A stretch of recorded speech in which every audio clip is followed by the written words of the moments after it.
All right. I'll go ahead and call the meeting to order then. And have you already done a roll call? No, I have not. Okay. So Mayor Rogers, Stephanie Finley, Here. John Bridges, Here. Molly Olson, Angel Aguiar, Here. Don Clements, Here. Joe Morlock, Francisco Stoller, Lonnie Parrish, Here. Don Griswold, Josh Duder, and Cassandra Ulvin.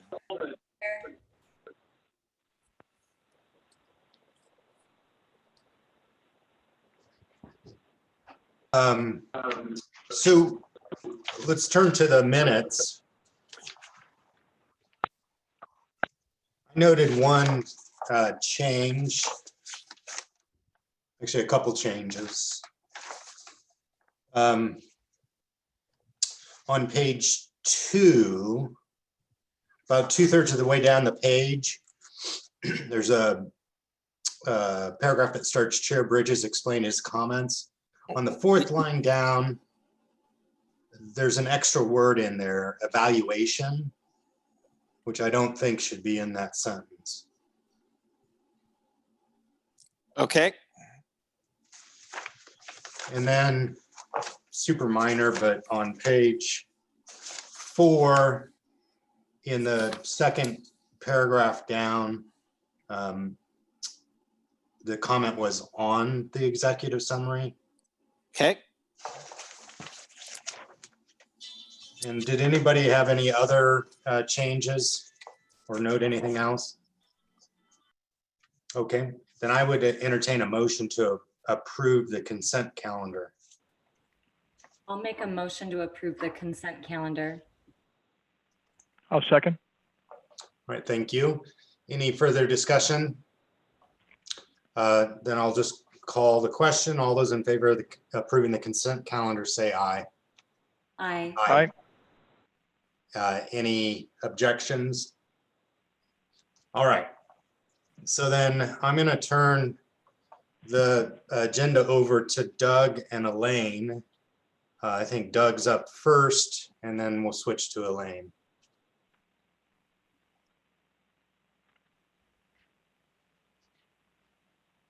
Sorry, I was talking to Molly on the phone at the same time. So I'm going to try to multitask. I'm a guy, it doesn't work well.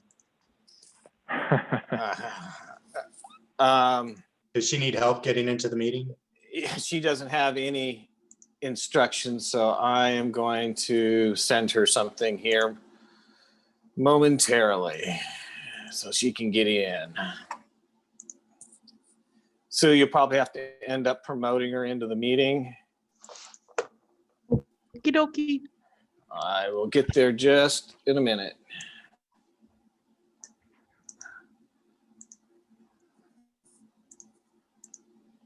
While we're waiting, I'll just let everybody know that Doug's going to cover the first 3 bullets under the new updates, and then Elaine will cover the 4th one, and then I think we're all going to be trying to talk about the prioritization of the project list.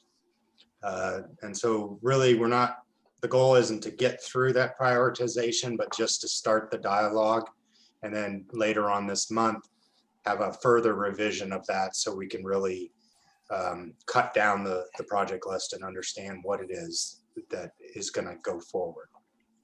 So if there's no questions about that, or I suppose any changes to what we're discussing, I'll turn it over to Doug. Thanks, Mr. Chair.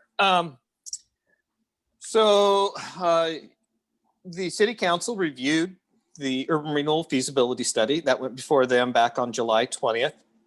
They accepted that report and passed it by resolution. That took us to the next step in the process, and that was to form an urban renewal agency. We took that material to council on August 17th. They held their public hearing. They've created an urban renewal agency. We now have a section in our municipal code related to the urban renewal agency. That ordinance went into effect on September 16th. So we officially do have an urban renewal agency. We just haven't called a meeting of that agency yet. There will be some things I'll have to do with them on some policies and procedures that I have to take forward to them. That'll be forthcoming in the next couple of months or so. So congratulations, all your work, hard work that you did went forward. They considered it and they made their decisions. Hey, Doug, and who comprises that agency again? The city council.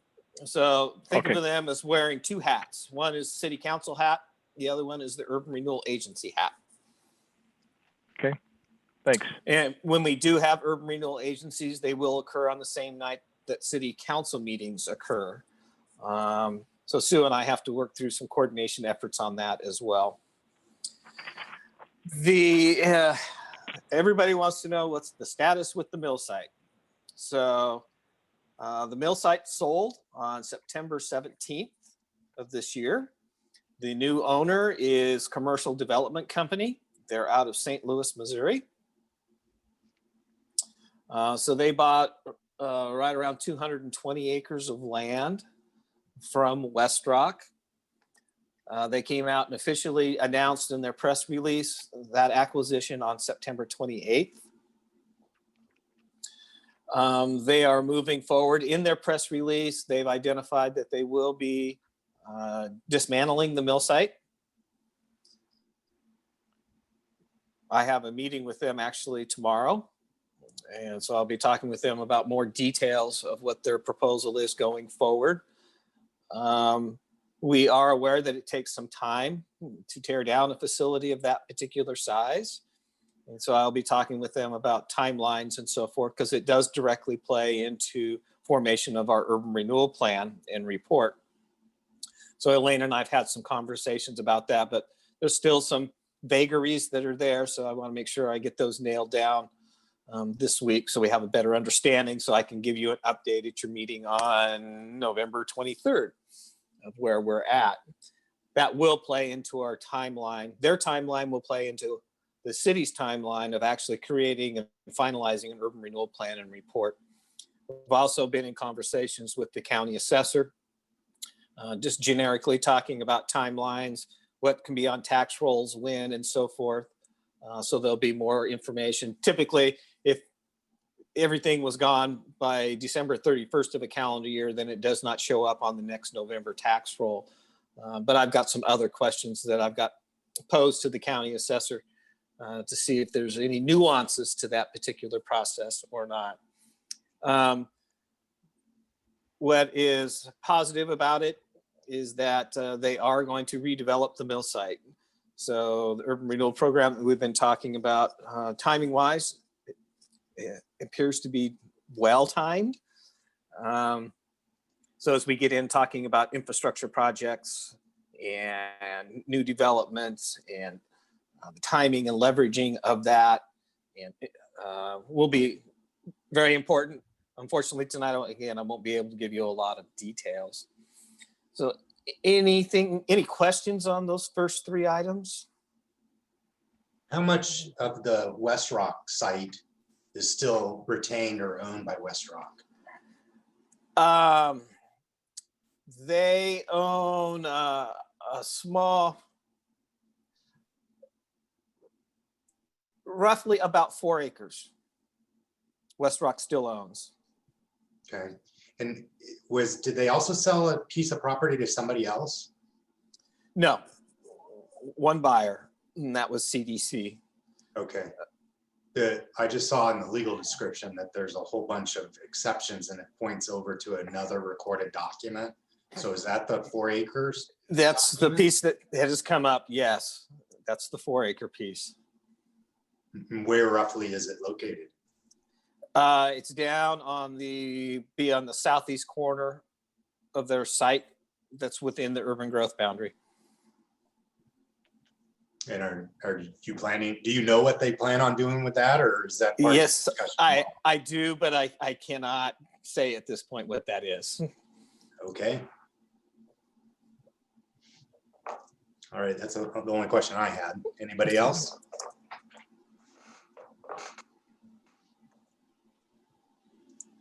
Okay. I guess we can move on then. I guess we'll turn it over. Oh, go Actually, ahead. just real quick, John, that's a good question. How much impact does that have on what we think the net value is going to be? Do you have any sense of that, Doug? You can't tell us, but is it benign impact, average impact? Benign. Okay. Essentially, it's asphalt area. I've also had a conversation with the county assessor. Of course, they just certified the tax roll in October. Tax bills went out. The county assessor did indicate that the value of the equipment significantly went down this tax year. And that is because they've removed a lot of equipment already off of the mill site. And so that was captured this year. Nice. Okay, thank you. Elaine, I think we'll turn it over to you.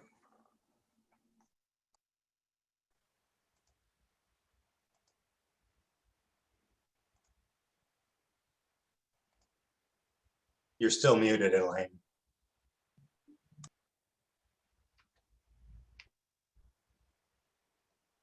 Elaine, you're still muted. There you go. Sorry. Maybe it's that time of night. I don't know. I can't share my screen. It's not allowing me to. So you need to pull up the packet so we can get to the memo, to Nick's memo. Or if somebody can allow me to share my screen.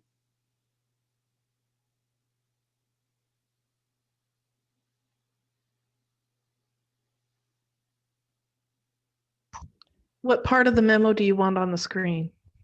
I want the financial memo from, yes. And if starting right But the memo's 4 pages. So what part of the memo do you want on the screen? what's on right now works. And then Okay. I'm just going to scroll through it. So I'll tell you when we need to move. Okay. So we've gone through a lot of this information for you before.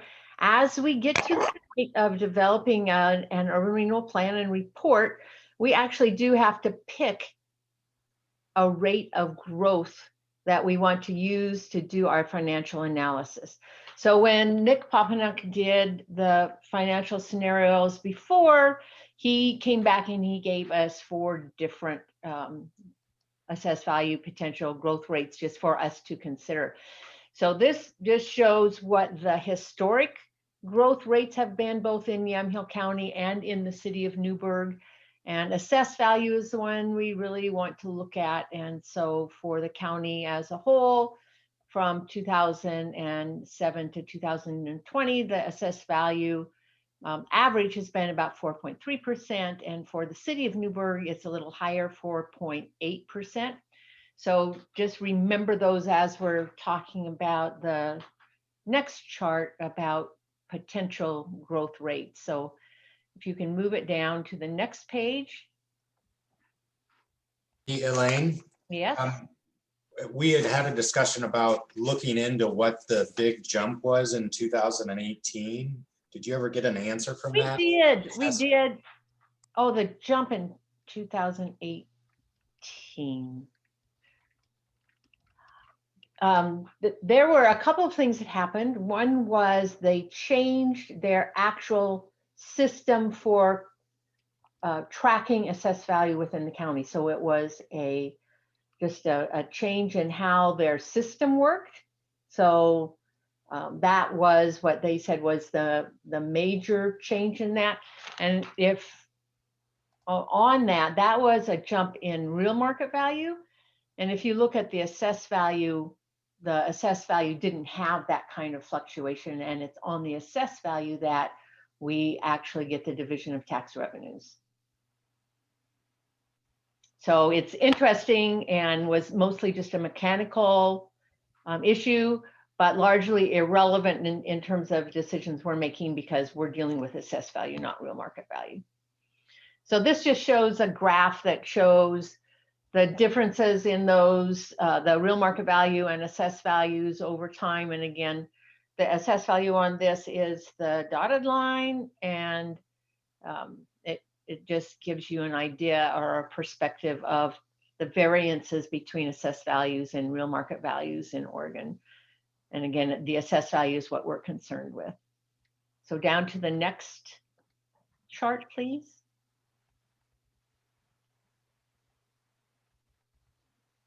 Yes. So what Nick did as part of the feasibility study and with guidance from Doug and staff from Newberg is we looked at 4 different potential scenarios for how the assessed value growth rate might occur within the area. And with those, we made some projections on what the maximum indebtedness might be over a 30-year time frame, and what that the most important thing for us is that capacity in 2020 dollars row, which is the 4th row down in the chart, because that tells us at this point in time, when we're looking at projects and costs of projects, what is the total value of costs of projects and administration that we can include within the plan, knowing that over time, those will increase due to costs of inflation. So we have talked more, Nick and I and Doug and the city's finance director.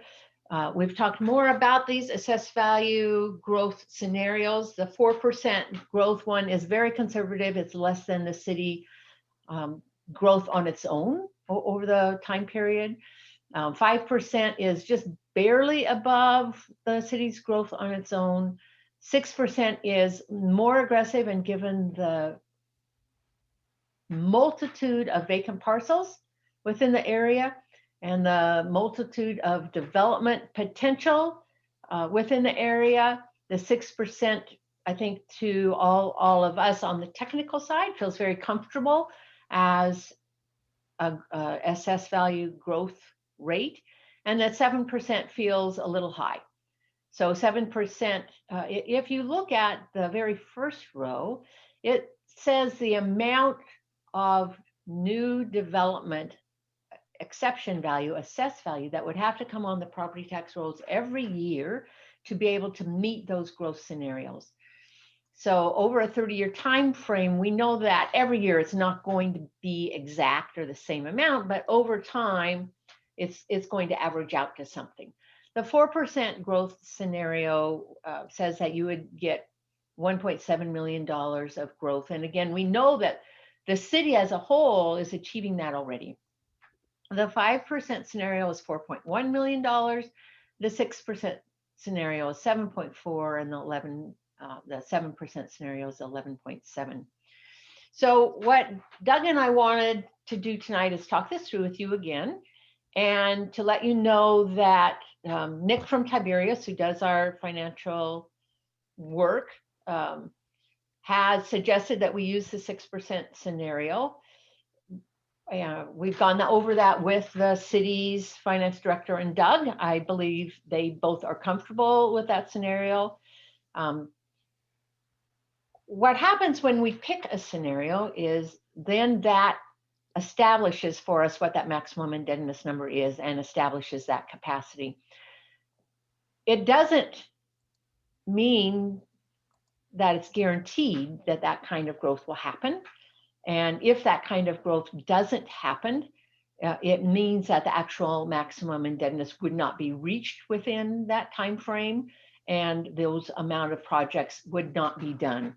And we all know projecting over a 30-year time frame is really difficult. And Nick and I have been doing this for 15 years together. We try to be realistic in our projections to make sure that you don't get to the point where in 15 years you come back and you say, we have nothing like what was supposed to occur in the projections. We also know that the only reason we feel comfortable going to a 6% growth scenario is if that mill site gets developed. And the first steps in that have happened, yahoo, the property's been sold, they're getting ready to do the demolition, and that will make that site ready. We also know, and this is part of your next conversation, is there's a lot of infrastructure that has to be put in to allow that site to be developed correctly. So it probably won't develop on its own without us doing something and some projects to make it develop.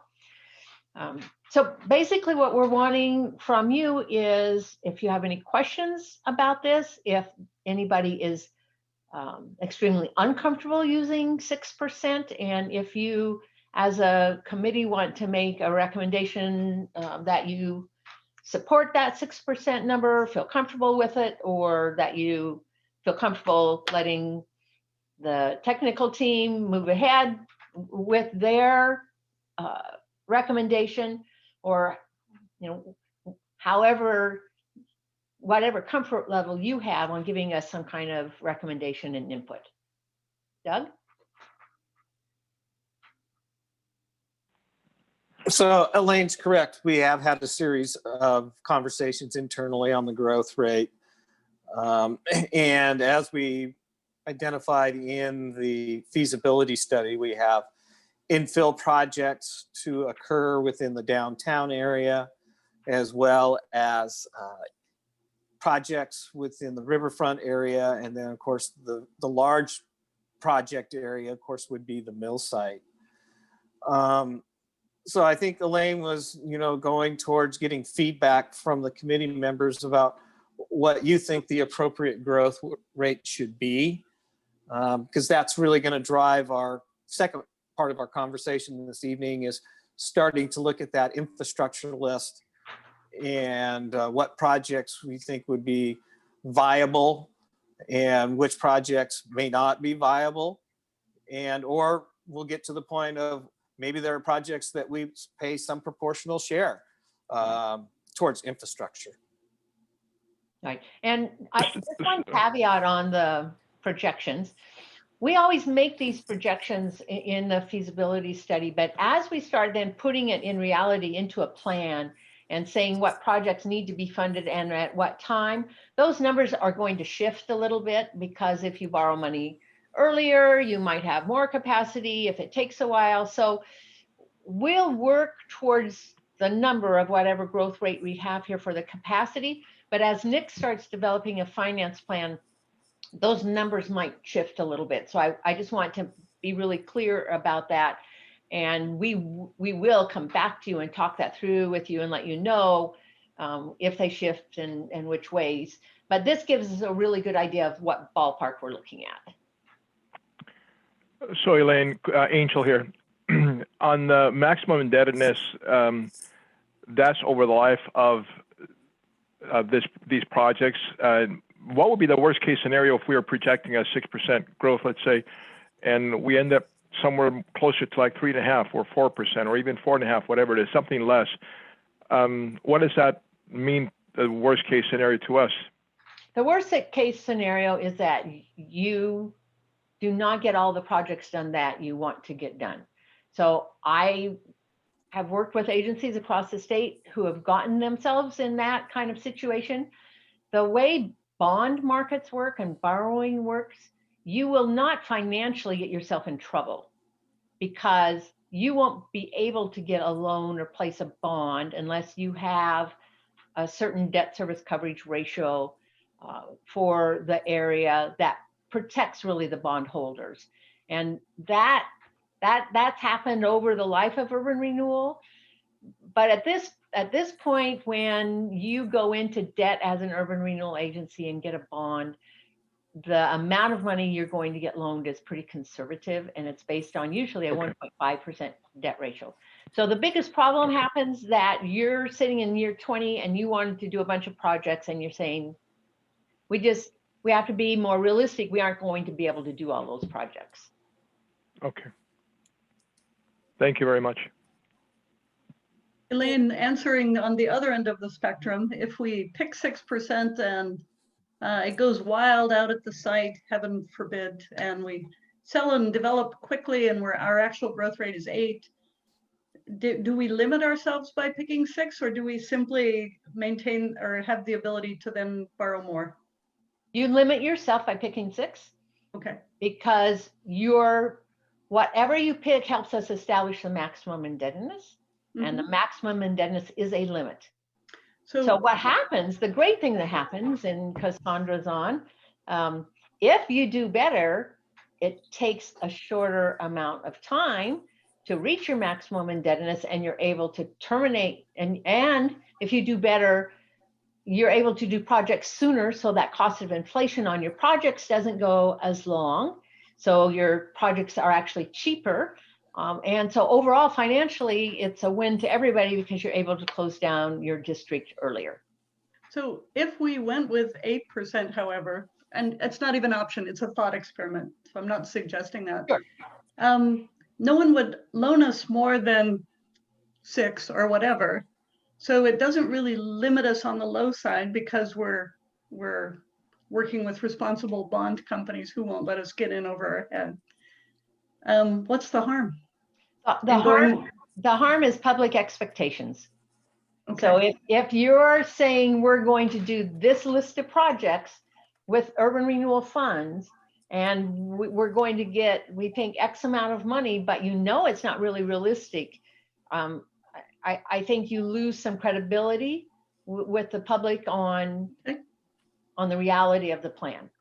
So, and last question to make sure I'm understanding right, because you said we're already doing the 4%, a little over 4%, almost 5. So what we're saying here when we say 6 is that we'll only expect 1% of growth from the mill project, because is that what that means? Or is it 6% over the 4 we are already doing? No, you're right. It's only 1%. But maybe a different way to look at that is it's a difference between $1.7 million of growth a year to 7.4 million. So it may only be 1%, but it's a lot of development. So it feels small when you say, well, we're just going from almost 5 to 6, but when you look at the actual numbers, and that assessed value growth is less than the real market value. So if you look at real market value, it's going to be even higher than that amount of growth. Okay, thank you. Elaine, this is Cassandra. On that same end, even though right now the average for Newburgh and Yamhill County is upwards of 4%, in the urban renewal area, it might be lower. So there might actually be a bigger gap of improvement overall. Is that fair? It is fair, and we don't usually, as we're doing this, isolate out that particular area and say, oh, it would be very difficult to go back and try to isolate out that area and say what the growth in that particular area has been, because you're right, a lot of the growth is the new houses that occur out in the residential areas that helps provide that increase. But if you look at downtown Newburgh, Doug gave us a list of projects within this urban renewal area, and it was substantial of new development and redevelopment projects. So Doug, do you have a comment on that? Yeah, so Elaine and Nick, early on in this process, we had to go through the exercise of where there was development. So I had to go back to all of my notes from people that I've talked to who have inquired about doing different development activities in the downtown. And they range from inquiries of maybe buying a piece of property and tearing down a house and putting in, 3 new houses. It's been, well, there's this vacant lot on First Street, and so we're looking to put in a 2 or 3 story building. It could be that it was a vacant lot and somebody wanted to put in ground floor commercial, and they wanted to put 1 floor of apartments above. And so I'm kind of walked through block by block in the downtown based upon my notes from the last 5.5 years of those particular inquiries. Did a similar exercise in the Riverfront area outside of the mill property itself and what those development potentials would be. And I think we've talked about in past meetings, we have an apartment project occurring on River Street that's currently under construction. They got foundations in. We got Del Boca with their residential developments occurring north and south of the bypass off of Weatherly Way. But we also have other infill development that people have inquired about. And it may be, I've got a 8,000 square foot lot and I want to partition it and off and create another house. And so we tried to capture all of that information and feed that to Nick when he was doing this feasibility analysis.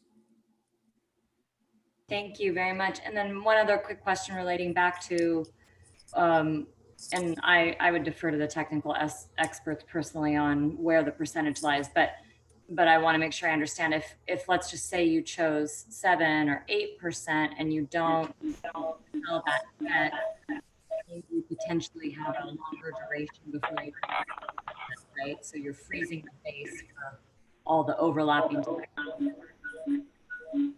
longer period of time, right?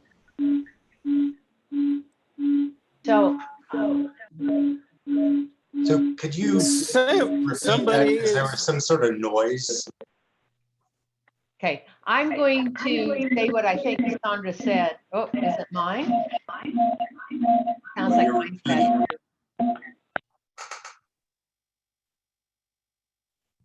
Best thing is for everybody, if you're not speaking, make sure you have your mic off, except for Don, who's on his phone. Okay, I'm going to try this again. Is that okay? So I think what Cassandra is saying is if you go to 7 or 8% and you don't have a fixed time limit on your plan and you are unable to achieve that percentage, you just keep going on and on until you hit that. So let's say we put 7% and we did our estimates for 30 years. And at year 25, they do an analysis and they say, well, it's going to take you another 15 years to get to your maximum indebtedness. The impact then is on those taxing districts because they sit around and wait while you're trying to reach a maximum indebtedness that wasn't really achievable in the first place. So Cassandra, did I capture what you're? Yes, that was exactly what I was kind of getting at. Thank you. But I think at least my recollection is we said 30 years is the maximum length of what we're going to approve or what we're going to recommend, I should say. I think we did. A time frame is not a requirement of the statute. There are plans that have set timeframes in them. The only requirement of the statute is the maximum indebtedness. Now, there are cities that have recently also established a time frame or established reviews that, let's say at year 20, a financial review that says we're going to reevaluate and see where we are and make sure everybody knows. So the time frame that we've talked about at this point is more advisory. At some point, you as a committee might tell us you want it to be more than advisory, that you want it to be a component of the plan, and that would be what we would talk to the Urban Renewal Agency and City Council about, but it's not a required statutory component. Yeah, I feel like it's, at least I thought our general consensus was that we wanted that hard deadline because otherwise all the affected agencies can't know what they're planning for, which I think that's unfair. And so if we want them to be our partners, we need to say, this is what the deal is. And it's this deal as long as our growth performance supports it, but it won't be any worse than this, or you don't need to plan for anything more challenging than this. If it gets better. I agree, John. That was what I recalled as well. That's the protection for the folks sharing the taxes. Yeah. The other thing I wanted to ask about, Elaine. Could I intercede? Sure. I agree with John, and I would not be opposed to using the 5% rather than the 6%. But definitely a time limit needs to be put on it for us to go along with that. Otherwise, I would recommend to the board that we not go with the U.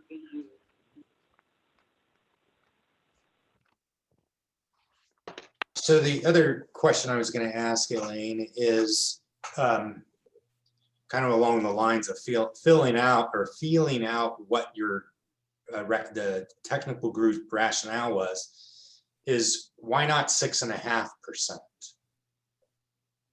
You know, it's arbitrary. You could do 6.5%, and 6.5%, the amount of growth that you would think would be going to happen would be, you know, half of between 7.4 and 11.7. So you could give us the direction that you think it could be higher than that, and the reality is, Molly had asked earlier, well, who gets hurt by going too high? If you set a time frame that's hard and fast, like a 30 years, the taxing districts don't get hurt.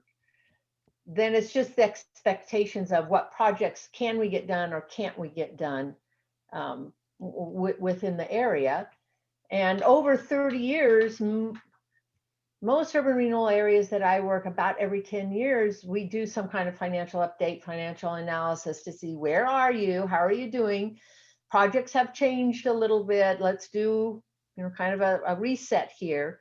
So you can track that as you go ahead, knowing that it might be a little aggressive. But again, you've got huge amount of development capacity, and we don't really know what that number is. We're making assumptions that it's going to be at least 1% higher than what you get now, which is 4.8%. So 1.2%. So you're right, John, we could go a little higher. And another question is, I feel like this is a bit of the chicken and the egg approach, right? Because we're gonna recommend a number, and ultimately it generates a capacity. And then we're gonna go through and we're gonna look at all these projects, and we're not gonna know what our budget is, so to speak. And as we start to parse through the projects, you know, it's like, okay, well, we'll fund that at 7% or 9% on a new water main or something. We kind of need to know what our budget is and what it buys us. And then that's what doing this step does. So it whatever we decide on, we'll set your budget. Well, but I guess my point is it's still a chicken and an egg. What if in our next segment, and I sent an email to Doug about this afternoon, I'm like, is there some, you know, study where they identify what leverages future development? You know, what types of things generate better return on investment to get further development? Because if we started thinking about that and we started prioritizing those things, then maybe we could justify a capacity of $60 million. So I feel like you kind of have to go through an iteration of saying, okay, yeah, here's what your budget is, but then go through the other projects and go, well, hold on, this is if you spent just $3 million more, you'd had an 80% better chance of getting the outcomes that you want. Doug forwarded your email to me, and I think it's a really good question. I wish I had an answer for you. I wish there was such a study. There isn't. There are examples across the state of successful urban renewal areas where they've done certain things to cause development to occur. You're mixing two different kinds of things in your urban renewal area, which the projects will be a little different in the two areas. So for your riverfront area, clearly providing the infrastructure that's going to be necessary to help facilitate that development is going to be key. So when you're looking at projects, making sure that the infrastructure goes in to help make that development occur is really important. In your downtown area, it's going to be, you know, different kinds of things to help facilitate that infill development. So it may be developer assistance, or it may be assistance with providing elevators to upper floors in buildings to get those upper floors in use. So there'll be different kinds of projects. And again, back directly to your question, I really wish I could point you to something that said, if you invest in infrastructure, you're going to get an X to X dollar leverage ratio. I don't have anything that provides that.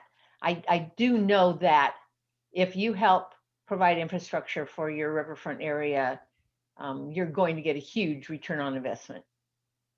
Hey, Elaine, something that John said, I think might be a way around this.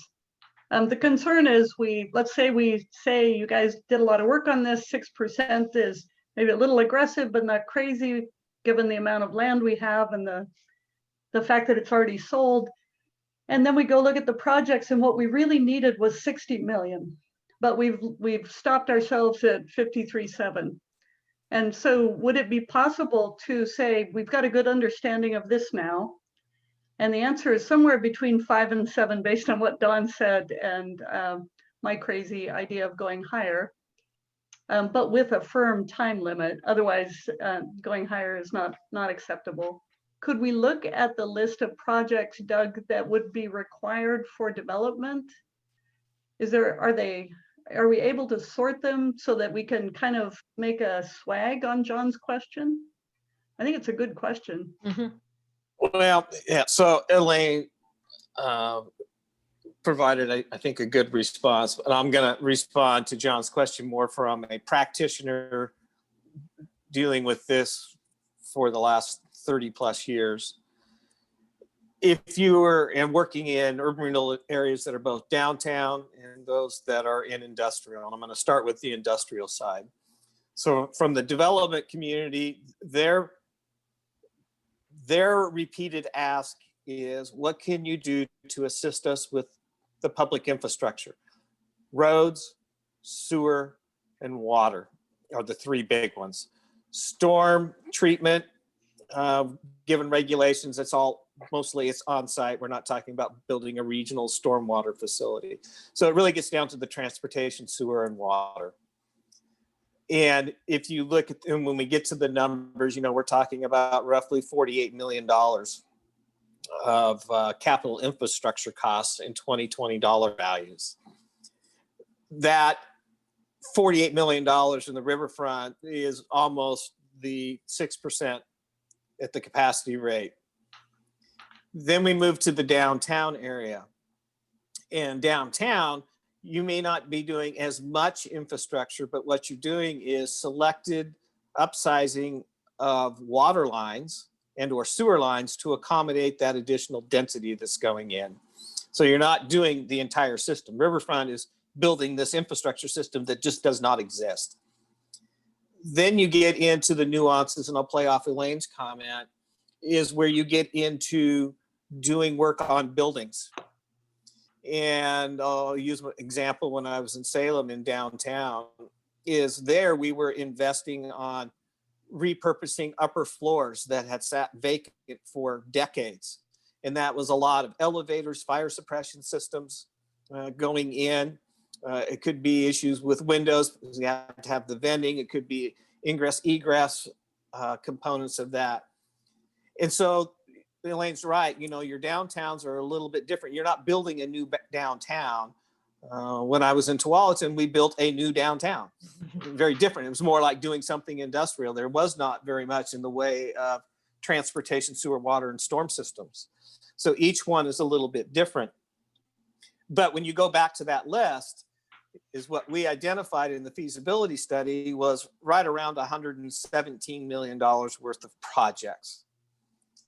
And so we know that based upon the 4 scenarios that we originally analyzed is, you're not going to generate that much revenue in order to do all those projects. So that's where you get to this discussion of, I said earlier, what projects do you just not do? You leave that up to developers. Then what projects might you want to fund wholly? in order to attract that investment, and what you might want to do some proportional share of. So I'm going to just kind of jump in. I don't want to skew anybody's thought process, but just because I've been dealing with these plans, downtown, one of the biggest issue is the road diet. And that is to create that pedestrian friendly, walkable downtown, wider sidewalks, getting rid of one travel lane. And you can, when we get to that point, you'll see there's a big number. It's a little over $9 million for First Street, several $1 million for Hancock. So that's kind of a big project. We've talked about if we're going to have this additional growth in the downtown, which we're trying to achieve, is we're going to need some parking. So do we do a parking garage or not? And so we've modeled that with different, 2 floors, 3 floors, 4 floors, and so forth. And again, we can get into all that later. If you get into the riverfront area, there's some really key projects to make development feasible down there. One is River Street, from basically First Street all the way down to 14th. That's one of your main ways in. Then we've got College Street as another way to get in, and we've got a railroad line. And we know from the conversations with ODOT, the rail division, is both of those rail crossings are going to have signals put in, and those signals are very costly. We know that we need to have Blaine Street extended from 9th Street around to College Street. If we don't have Blaine Street and River Street in place, then the trip distribution doesn't work and the whole riverfront plan doesn't work. And so that was part of the transportation planning rule analysis. Then we've got some costs that are associated with the Esplanade. And even when we were putting together the riverfront plan, the question kept coming up is, well, that is a component of the improvement, and it's a real asset to the whole walkability, open space component of the riverfront. But who funds that? Because, we're talking about a 12-foot wide path that runs, hundreds and hundreds and hundreds of feet. And then the other big infrastructure piece down there is the Bluff Road. How does the road work to get from River Street back to the east to Dog Ridge? Those are kind of your primary transportation links in order to make the riverfront area work. And then you step down to the next level of park and trail improvements, interior roads, which in part are driven by the development pattern that a developer may want. Is it larger lots, or is it smaller lots? And work we're doing on the economic opportunities analysis indicates that we need some lots that are smaller than 5 acres in size, and we need lots in the 5 to 25, and then we need several in the 25 to 50, and then we need one in the 50 acre and above. So those, when I sit and I look at these projects, that's kind of how I think them through from a developer's perspective. In decades of doing this, what are they looking for assistance for in order to get that multi-million-dollar building and that multi-million-dollar equipment that goes within that building that then creates the jobs? So I'm going to go back to Molly's question, which I think is doable, which is if we all say 6% looks okay for now, and that gives us a capacity of 53.7. And let's go through the project exercise. And if we do the project exercise and we know that we need more than that, then we know that there's probably capacity for something a little bigger than 6%, and we can go back in and adjust. So I think that's a very reasonable approach, Molly. And I don't have any problem at all with that kind of thought process.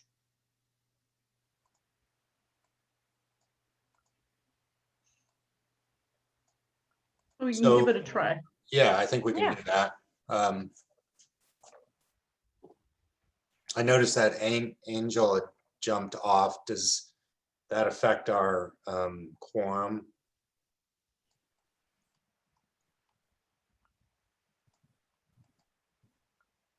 You're still muted, Doug. No, we still have a quorum with Angel gone because Joe Morlock is here and Molly came in after we did the roll call. True. Okay. Just a quick apology there. The invite went to my City of Newburgh mail, which I use once a month and is now locked. So I'll get that unlocked tomorrow. All right. So who's going to lead the next segment here? Doug is leading the next segment to talk about the projects, and I think it's a great idea, and that probably won't happen tonight that we go back and look. And you guys have another meeting the 23rd, so we'll just keep that growth rate flexible at this point. Okay. So Sue, would you go to there we go. So earlier I had mentioned about the values of projects. And so this first sheet gives a summary of the downtown and the riverfront area. And so in the downtown, we had identified the potential of almost $59 million worth of projects. And those are broken out, and you can see at the top is the public infrastructure, transportation infrastructure is the largest number, followed by the other infrastructure on the water, wastewater, and the storm. We had the category of signage, wayfinding, north-south connections, trolley, and parking. And that came in at about 8.5 million estimates. Pedestrian furniture, trash cans, and this gets that pedestrian walkability was 175,000. Building facade program, 500,000. And then the Second Street utility undergrounding. And so part of the downtown plan is to get those additional rooftops. We were looking at the area from River Street to Grant Street for redevelopment and infill opportunities. The more rooftops you have, then they're supporting the downtown businesses. So that was a little over 1.8 million. Then in the riverfront area, the transportation pieces, and I mentioned some of those already, was 33 million. Water, wastewater, and storm was almost 14. The trails was a little over 1.8. And so that came to that almost 49 million. And then we did the 10% on the administration charge. And so we estimated that at 9.9 million over that 30-year period. So that's where you get to this range of 116 to 117.5 million dollars. And some of that variability comes because of the, if we did a parking garage or not, it would be, you know, how many levels are in that parking garage. So next tab, Sue, go down to the downtown. Okay. So this is where when we were doing the feasibility study, we got into some of the details.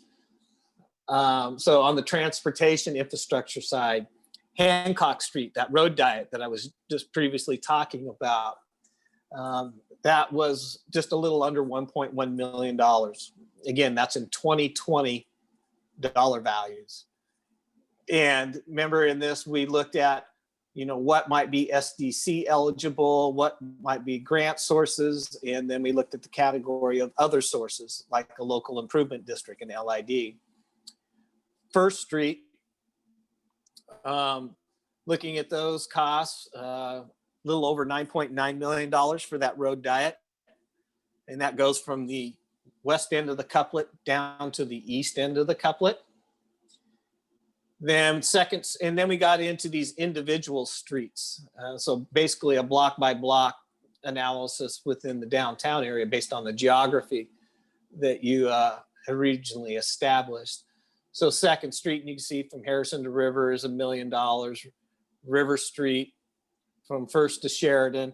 And I don't want to go through, you know, each one of these, but there's where you start to see, and most of these, when we're talking about these blocks on the transportation side, we're really talking about sidewalk improvements, that pedestrian and sidewalk enhancement. We've got many areas downtown, we've only got 4-foot wide sidewalks. They don't meet ADA. ADA ramps don't meet compliance. Some areas we've got curb tight, some we have planter strips. With the whole intent downtown is we'd have these curb tight sidewalks, not have the planter strips, and we would have tree wells. And so that goes through this block by block by block. Brett did a great job going through all of these numbers, but you can start to see some of these blocks. We start to identify, well, we identify developer is always a potential for part of the funding. But if you get down to Sheridan Street at the railroad tracks, we have a city sidewalk grant program that might be another potential funding source. And so there are a number of blocks that are identified for that. Then we have ADA ramps kind of on Blaine Street, and we've identified a potential alternative funding source for that for the ODOT Safe Routes to School program. So can I interject something there, Doug? Yes. I cannot find anywhere the note number 2. If you go, yeah, it's all the way at the bottom of the page. And note number 2 is a project that's in the 2016 TSP, Transportation System Plan. Okay, I don't see that. But then it does say note number 1, project not in a current City of Newburgh infrastructure master plan. That's correct. And I'm curious as to why we would have a project in our list if it wasn't already in a master plan. So this goes back to when we were putting together the feasibility study. We started with all of the master plans that we had in the city for transportation, sewer, water, and storm.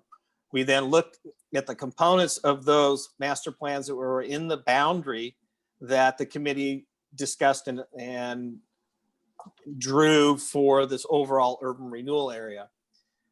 Then we have things that are outside of the master plan. And so that's where you get to a lot of these sidewalk issues and ADA ramp issues within the downtown area. You don't find those in those master plans. So that's why they're there. So we were capturing all of the potential projects for the committee to consider, not saying that you would accept all of them, like all of them. It's just, here's what we've identified as the infrastructure needs within the downtown comprehensively. So the note 1 does say it's not currently in a City of Newburgh infrastructure master plan. And note 2 is a project within the 2016 Transportation System Plan, but it provides no added capacity. Then we get down to, if we go back up a little bit, so we can get to the wastewater. So we went through the transportation. So there are a variety of wastewater projects. And we've identified in that situation where there are projects that are SDC eligible. And so Brett put together the percentage of that project that would be eligible for SDCs. So when you see a number like River Street, and it says, $2.9 million. Well, 12% of that project cost could be paid for by SDCs. And then when you get to our infiltration projects, again, you can see a project cost, and then you can see what would be SDC eligible. So if you took project number 3, and I don't remember exactly where project number 3 is, it's $239,000. Well, half of that could be paid for by SDCs.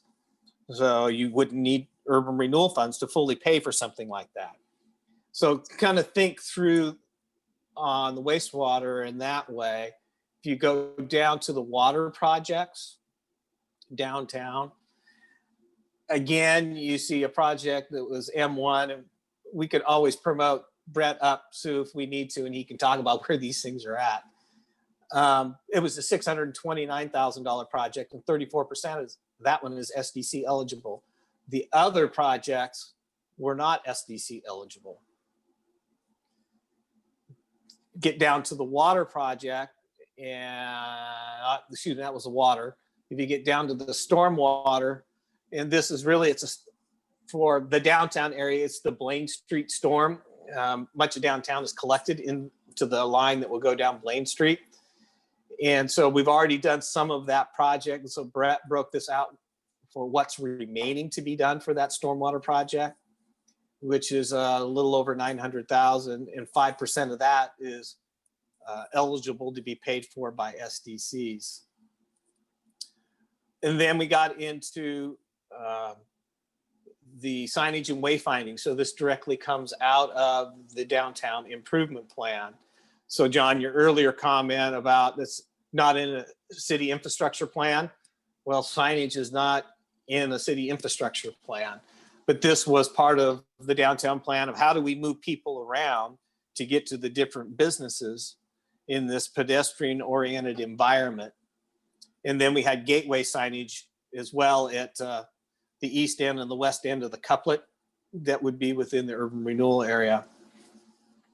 Then we had one on the north-south connections, which was a refinement study of how we take the neighborhoods and be able to get that multimodal, be able to walk, bike, to bring them into the downtown area. Then we had the trolley feasibility study. That was a little under $88,000. And then we got to these different iteration of parking. And so there's this parking data collection that happens on a regular basis. You know, should that be paid for out of urban renewal, or is that something that the general fund pays for? Signage. So is that something that should come out of the maintenance fund rather than out of urban renewal? Business outreach, again, is that really a function of urban renewal, or is that something that is another fund within the city that can do that? Then we started looking at surface parking lots, and we identified where there was a potential for those surface parking lots.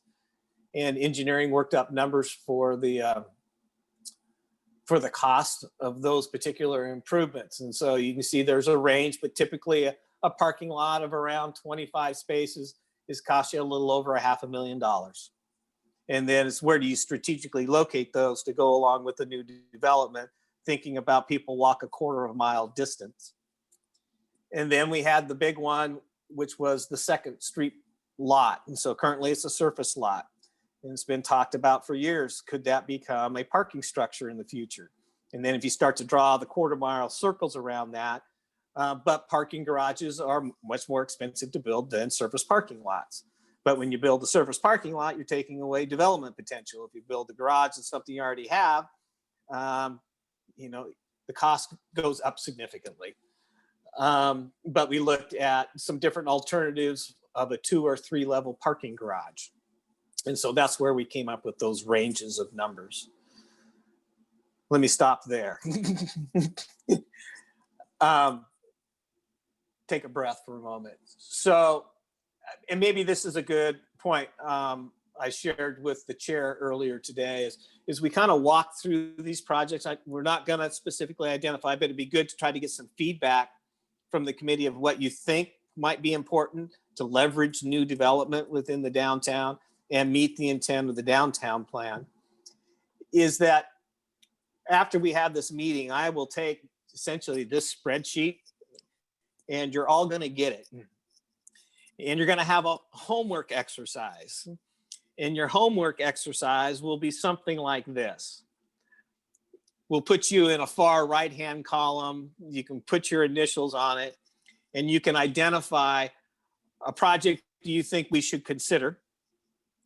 And then do you think it's a project we should fully fund or partially fund? And partially, you don't have to get to the percentage at this point. It's just that we'll have to work through that as a committee discussion. And you will all send that information back to me. And then I will have the glorious time of compiling it over a weekend. And so that we can get it back out to you so that you can all see what everybody's thinking. And that will help, I think, kind of take this funnel, this big rain barrel, and how do we funnel that down to a smaller list of potential projects, given the value of how you leverage those projects to attract new investment. So Sue, yeah, any questions so far? Sorry, yeah. Because I'm more familiar with the downtown improvement plan, I would not have a problem going through and prioritizing that. But as we look at the water and stormwater I don't have a way of qualifying, I don't have a criteria for saying this unlocks development like this. I don't know what it Yeah. means. And Molly, I get that, but this first cut, we're not asking you to know all of the details. I'm trying to get a flavor of what you think is important. There are maps. If you go back to the feasibility study, there are maps for all of these projects there, so you can see what they are. And again, so in the first 2 meetings, we're not going to solve this. No, We're not going to resolve it. It's going to take us probably 3 meetings to work through that. But I want your gut's best feel about what you think might be the right projects to consider, all under the auspices of you're thinking of somewhere of a growth rate around 6, and you've talked about 6.5, and so how that may move back and forth. Right, it's, is it possible, so making a decision, and I'm sorry, I'm coming out all engineer on you, but criteria is very useful when you're making a decision because then it informs how you decide. Can you tell us, do the stormwater and water projects downtown, does that unlock development potential? Whereas a sidewalk improvement is a livability improvement, but not necessarily a development improvement. Am I getting this right? Yep. So downtown, sewer and water projects unlock development potential. Okay. So if you have a site that's sitting there in its asphalt and it's been asphalt for decades, and we've talked to people about doing it, and we say, oh, well, now you need to go 250 feet down the street with a new water line, and then you need to go another 170 feet down another street to tie into an 8-inch line. That is now your cost. Right. And then they say, well, we can't make the project pencil out for that. Similar situation on sewer lines is that the length of that pipe that they need to put in, because we have undersized infrastructure downtown, makes a project pro forma not pencil out when they figure in all their construction, soft cost construction costs, and what they can get for lease rates out of basically their 30-year loan. So again, this goes back to the conversation when I put together all the information for Elaine and Nick about the development potential based upon the conversation, it gets to, you may be driving down the road. First Street's the best example. You may be driving down the road and you see this vacant asphalt lot sitting there and you go, why hasn't anything happened with it? It's because they've got this long run of infrastructure that they've got to upgrade in order to make that happen. And they always ask, what can the city do to help us? They don't say pay for it all.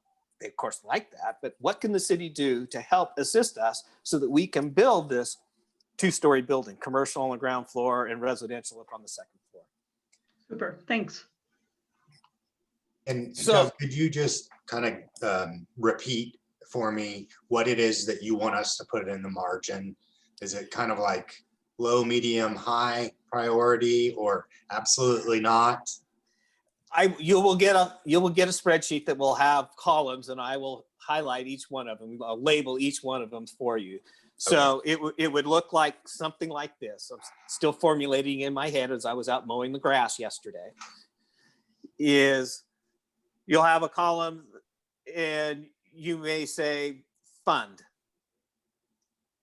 or it might be a column that says it's a priority. You believe it's a priority. Then you have a column that says fund. And fully fund or partially fund, or you can we'll have a column that says don't fund, because you've looked at the sheet and said, oh, was SDC eligible and developers could do that, and that may work. And again, it's what your first gut feel is on all of this, and we'll get down into more details. Hope that helps, John. And we're going to do the same exercise for the riverfront. Okay, and we can have those answers be driven by what we think is going to generate more development, or like on the parking garage, is it okay for my answer to be driven by the fact that McMinnville's parking garage is full of homeless people and has all kinds of drug activity in it? It's okay to share that opinion. And okay. I will put some text in the email so that it'll set the framework when you do this homework exercise. Now, if we weren't in the pandemic, I'd be in front of you with flip charts and everything would have already been queued up and we'd be going through it. So I've been really challenged trying to figure out, how do I do this with, Hollywood squares and try to articulate it and not be able to have something that's live that I can check and so forth. So this was the best way I could come up with. Hey, Doug, I have a possible suggestion. You could have a staff person help you export that into SurveyMonkey. And then it's a matter of us taking the survey and it'll merge all that into a nice charted thing that you can do instead of having to do the laborious, melding of everyone's comments back and forth. And you can insert comment boxes for everybody. So if there is a concern, like Chair Bridges mentioned, they might be able to put some context into where their reservations lie or why they think it's going to be something that invites that investment. And then you can see it a bit more visually and everybody can contribute to it. So I don't know if that's useful or not, but might be valuable. Maybe. That's a great idea. A lot of people with a lot of opinions. I'll reach out to you tomorrow. Doug, I bet your communications person will know how to do SurveyMonkey and help you with that. But I think that's a fantastic idea. That is a good idea, and I have to talk with Lacey to see what she can do. Right, right. Do you want to go through the quick list on the Riverfront projects just to be familiar with what they are and hear my laborious speech pattern? Okay, Sue, if you could pull back up that spreadsheet and go to the Riverfront.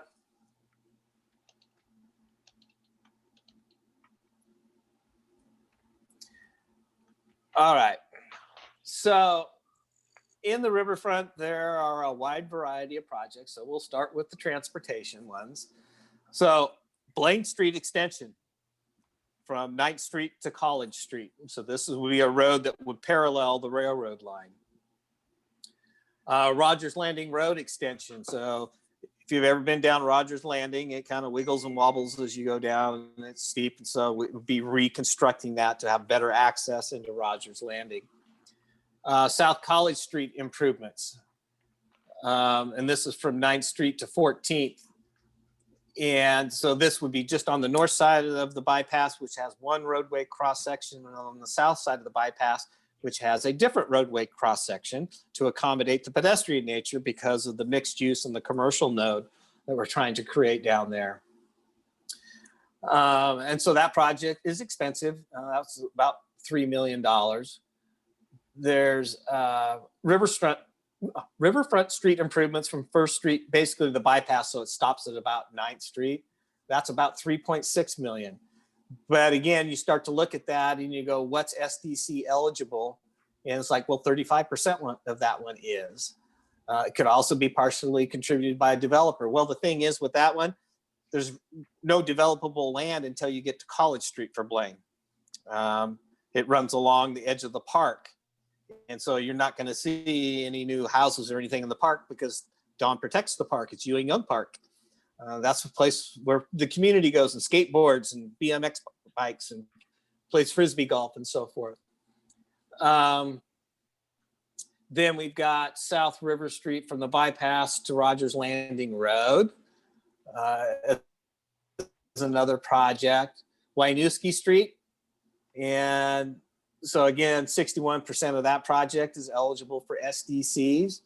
Just remember in SDCs is that yes, the project is eligible, but there's a timeline. And so we have a 5-year capital improvement program. So we're talking about a 30-year urban renewal program. It would take engineering eventually to go back and plug projects in to figure out when we would have enough money for SDCs in order to match that if there's any urban renewal money that goes into that project. We've got 9th Street sidewalks on from Blaine to River Street, and this was part of that walkability and ADA accessibility issue. Some of you may remember is that kind of from 9th Street south to the bypass is an area that has not seen a lot of attention from the city for a number of decades. And so we have missing sidewalks, too narrow sidewalks, don't meet ADA. So a variety of those things. Then we've got 14th Street sidewalks, College to River. We got another sidewalk project, was River to Winooski on 11th. We got 9th Street to Bike Boulevard, and that's from Blaine to River Street. We've got the 11th Street Bike Boulevard, and that's east of River Street. We've got another one for East 9th Street sidewalks, Blaine to Charles Street. Then there's the 9th Street connection, and that's from Pacific to Winooski. There's a missing section of roadway, undeveloped parcel of land. So when you're thinking about if you did an infrastructure, does that leverage to bring in new development? That's one of those types of projects. Then Mill Place Extension is another one that connects up into this 9th Street connection, gridding that system off. These rail crossing improvements I mentioned earlier, they're over $400,000 each, but ODOT has made it very clear that as development occurs, is that somebody's going to have to pay for that. So if you had somebody building a 40,000 square foot industrial building, and all of a sudden it triggers that they have to do an additional $400,000+ on a rail crossing, will that project happen or not? And we've actually also looked in that situation for those rail crossings is about doing a cost recovery agreement. So as development does occur immediately north and south of the bypass, maybe everybody has to pay into a pot of money that we can then leverage potentially if urban renewal is a project to help fund those rail crossings. So again, there's some proportional share component to that one that's at play. Then we've got these industrial streets on the main mill site itself.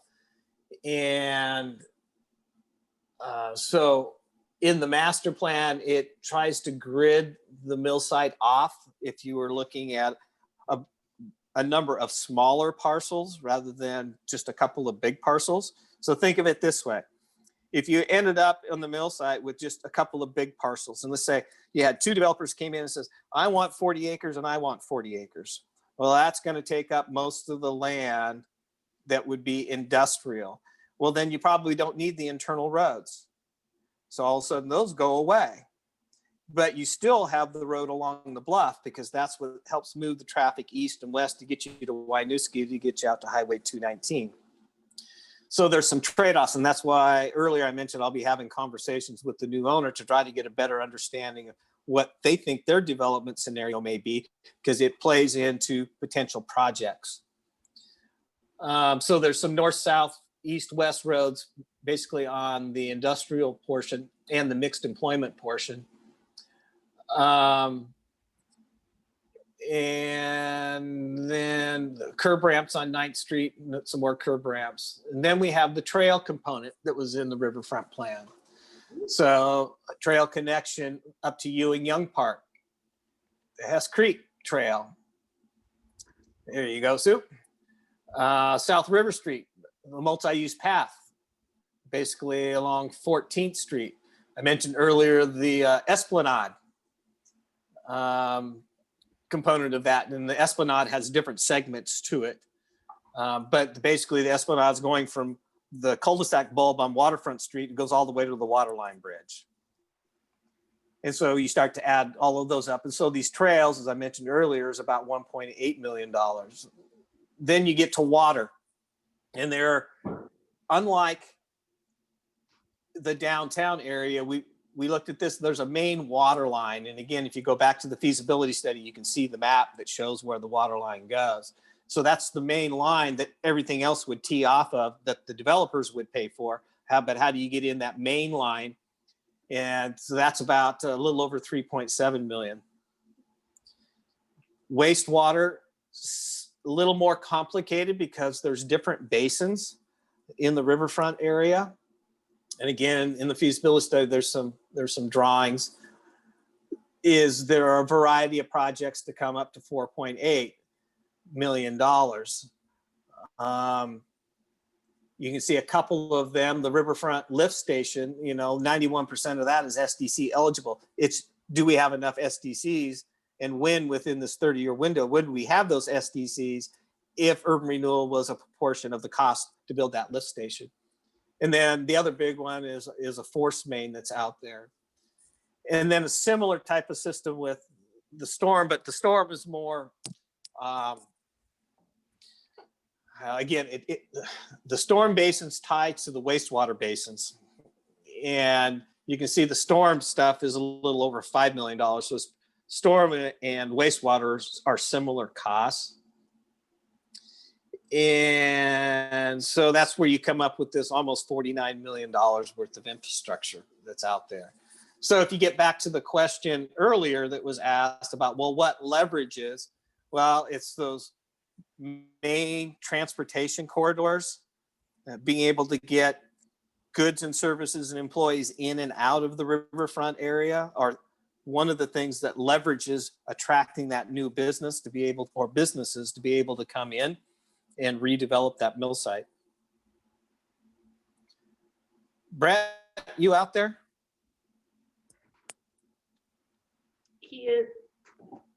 He is, but I can't promote him while I'm sharing the screen, so hang on a sec. Okay. Okay, he's on the screen now. Brett, anything else you would add? What I would add, if you can hear me, Yep. is basically thinking, you're talking about with the storm, and storm's a little complicated. You also have new road projects. Thinking of terms of transportation projects, when you're thinking of that, is we wouldn't want to do a transportation project unless we're doing the utility projects associated with it. It's something under the ground. So just something to keep in mind, that we don't want to have a road project and then later we're coming in to do the water and wastewater and stormwater and those elements.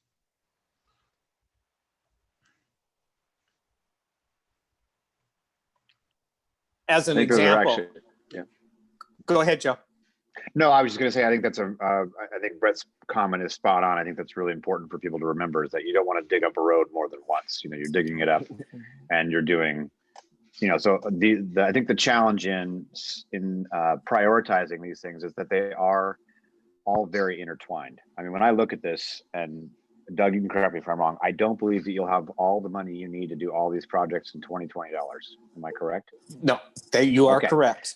Good. And we won't even have all the money to do all the projects, even if we were to leverage every single funding opportunity, right? So there is a prioritization part of this. Correct. But I just know that, you know, I think part of this process, and we can go through and prioritize some of the things that are important, but you know, when Brett's saying that, you know, we're going to open the road, but we also got to do, if it's stormwater, if it's, let's say it's fiber optic, it's, you know, whatever other things that are going to win, you're, you know, going to underground electricity, what have you.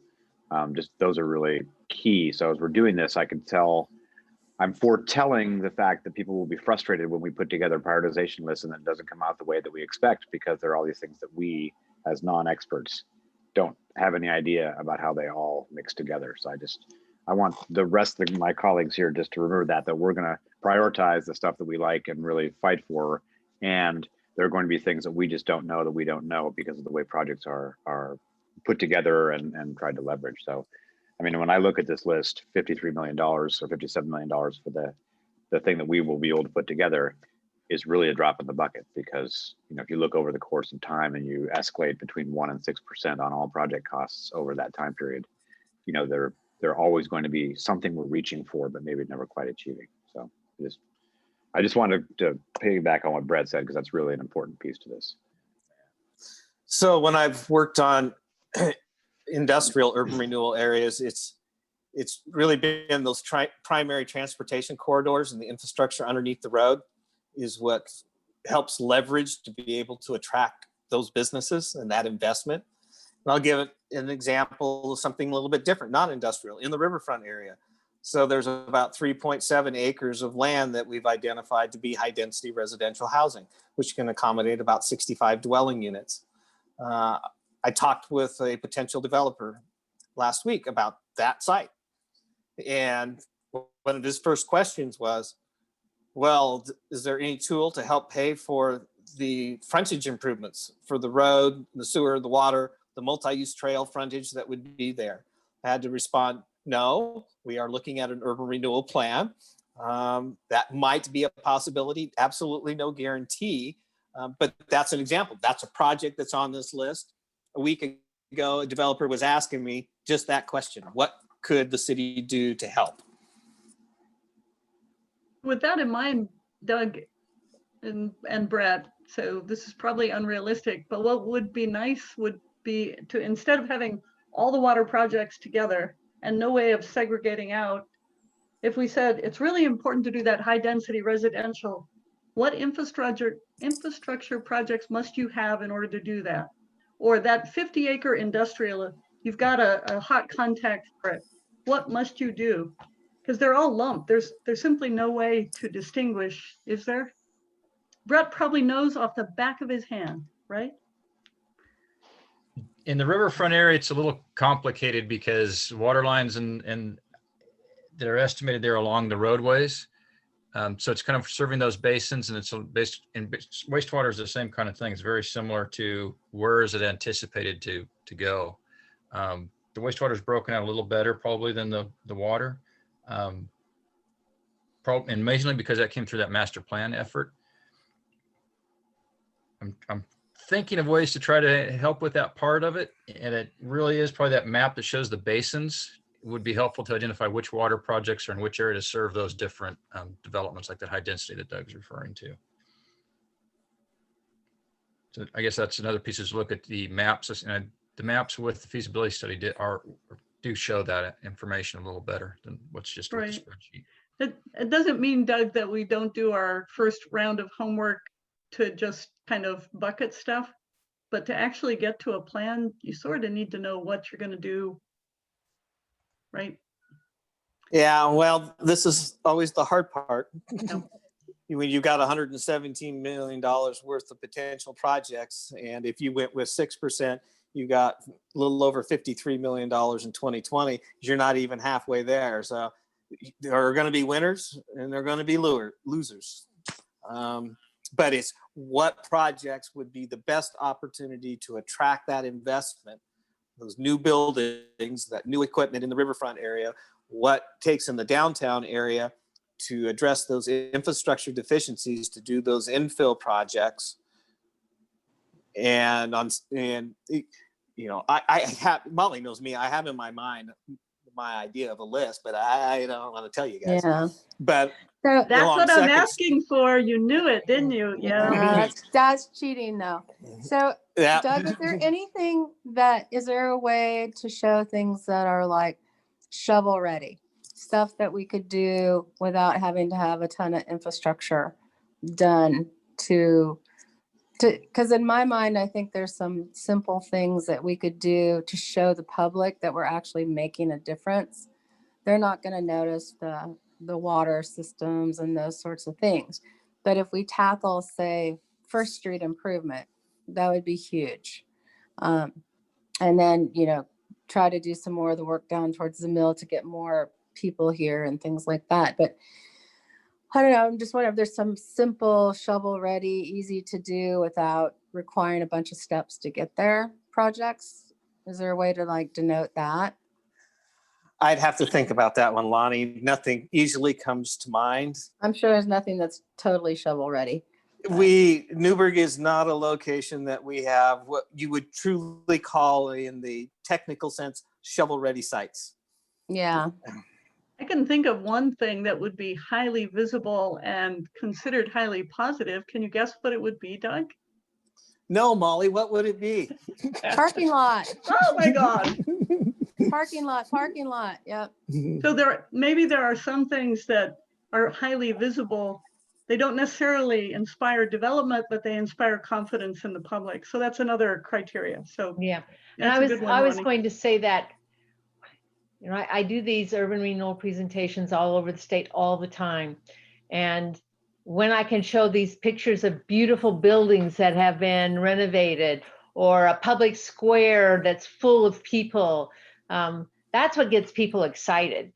And we all know that we have to put the infrastructure in too to make development happen. But to get your community excited about the potential of what urban renewal can do for them, sometimes you do have to do some of those projects that are community driven, right? Visual, right? Things Yeah. that will make the community support your ability to use, millions of dollars on infrastructure because they've gotten something else out of it. Exactly. I think I feel very strongly about that too. So And I that think Yeah, there'll be a lot of identifies pushback. something not on the list then. For decades, people have wanted public accessible restrooms in the downtown we're- corridor. We got those paid for and they're going right behind Doug's office. I heard of that the other day. So Yes. that's all taken care of. Rotary's paying for it and yeah. Molly, wasn't this something that was discussed the other I day? think that's one of those, what do they call them? Urban legends. Yes. Urban legend. One of those. That's what it Yeah. was, yeah. All right. So I think unless someone's gonna deeply object, I'm gonna move us on to Roman numeral number 5 on our agenda. Well, before we do that, John, Elaine, is there anything else you might want to add for their consideration as they're thinking through these projects? No, I think if it were me that you would ask to do this job, what I would ask of you is, and it sounds like you don't want to do this, that you want input from the committee first, and the committee may tell me I'm all wet, but I would say, you tell me what the top 10 projects are. And then I want to look at that and tell you if I think you're wrong. But I could be wrong about that, but that's more how I would approach it, is getting the city to say, okay, we've got all these master plans. Doug and Brett know what's on that list. Can you filter it for us? We know we have to cut at least half of it out. Yeah, but I think at the same token, we may ask that question. I just don't think when we kind of have there's kind of a heart and soul to Newburgh. Yeah. And I think they want to have their public input first. And because we're constrained on doing that Yeah. right now with COVID-19, this is at least something the city council could point to. Yeah. And say this was a citizen-driven effort that had input first without it being clouded by staff giving direction. Yeah. Good But point. I think we can have that staff direction come as a part of the process. Yeah. Good point. Well, I can guarantee you I have my list Yeah. already. And there will come a point in time I will share it. Again, All right, that's well, I important to think- remember as we get into this, that it's going to be hard for us to, we're going to come in with priorities of things that we like, but maybe not things that we understand. And so I just want to be, I guess I'm sort of on, Elaine, I'm trying to agree with you. And I also understand Doug's process, and I actually hear what John's saying, but I think it is important to remember that there is some expertise and some planning going into this that we have to be cognizant of, because some of the things that I like I wouldn't do parking lot because I hate cars. So I'd come in and say something else, right? Or I'd say, let's build the trolley because I would want people to park down the streets in the middle of nowhere and then take the trolley in. But we're going to argue over those things only because we come at it differently. I'm just using that as an example. I actually still hate cars, but that's a whole other conversation. But just important that, Doug, I don't want you to leave us till the end because we could flail around and be in crazy arguments. But that's probably not going to make the list. No. So Right? no, I won't let you. I will not let you all. Don't let us flail around. too long. So this, yeah, okay. So this is a different process, Joe, than what we did on the long range facilities plan. Yeah. But it's similar. It's a different way of doing it. And like I said, if we could all be face to face, I would have taken a different approach. Mr. Chair, that's all I have. I guess Okay. we're on to public comments. Sounds great. Is there any? Sue, do we have any public? No, just Matt. He's staff. So nope. All right, Okay. let's move on to Roman numeral 6, items from the staff. Are there any more? Nothing additional from staff. Okay. And then items from committee members, and maybe I'll also ask, I know that Cassandra has suggested that she'll interface with Doug and or the public information person about that survey. But and specifically, if other people have ideas, this is a great time to share them.